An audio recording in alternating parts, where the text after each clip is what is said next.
Everyone talks about EX units today, but most people don't realize the problem started years ago and it's just worse now. Kizaru, Nusjuro, Gear 5 version 2, or even S-Snake. I'm sure all of these names ring bells. As painfully unfair, game-breaking units that made the experience unbearable for free-to-play players on release. But what if I told you this isn't new? This problem has existed since the very first EX units. It started with EX Blackbeard version 1 and Marineford Shanks back in early 2020. These units completely flipped the meta on its head when they were released. They introduced never seen before stats and essentially created a new tier of characters that dominated the entire player base. But back then, there was one major upside. Both EXs costed around 400 to 1000 rainbow diamonds.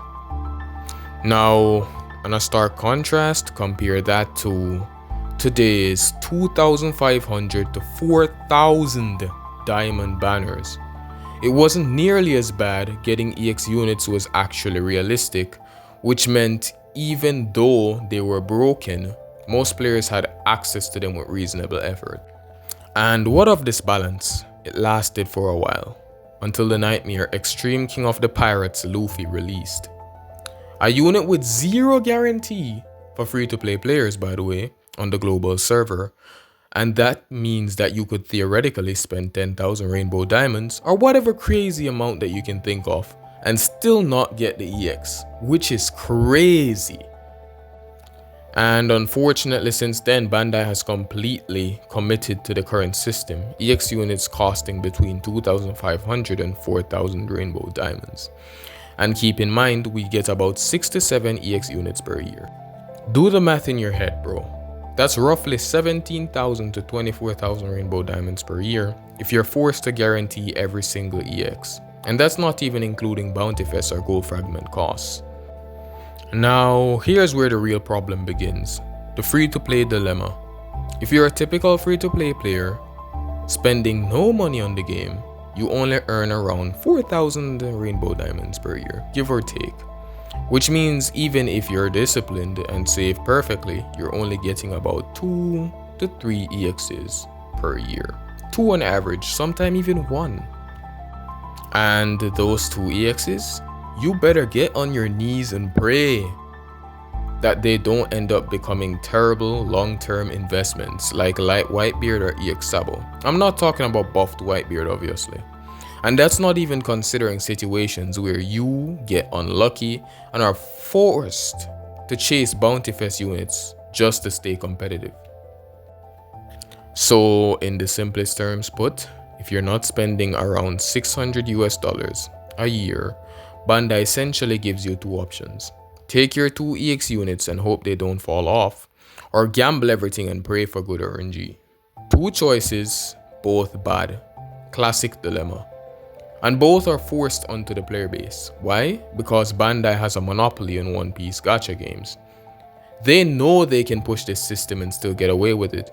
And because of that, free-to-play players will realistically never be able to collect every unit while staying meta-relevant, unless they get insanely lucky. And I'm not talking about normal luck here. A while back, I even made a video predicting a new tier above EX units. You can check that out in the description, by the way. But if that actually happens, the free-to-play players might only be able to afford 1 unit per year, unless they decide to go for full gambler mode. And let's be real, this game doesn't even have a fear summon system.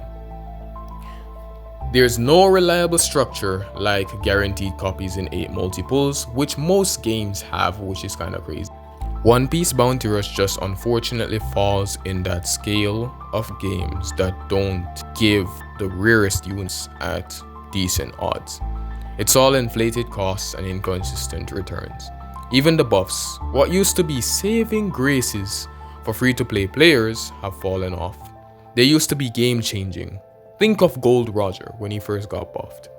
Now, since EX Zoro, most EX buffs have been underwhelming, with only a few exceptions like Whitebeard or Blue Luffy. And let's be for real, even Blue Luffy's kinda mid, not gonna lie. So when you break it all down, every single point leads back to one core issue. If you're not a spender, you're forced to either gamble and hope your EX units stay relevant for years, or save everything and pray you make the right investment. Because Bounty Fest units just aren't reliable long term for free to play players, and that's really what it comes down to.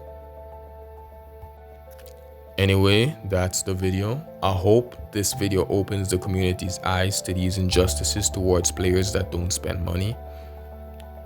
And yeah, Easing us signing out. God bless y'all.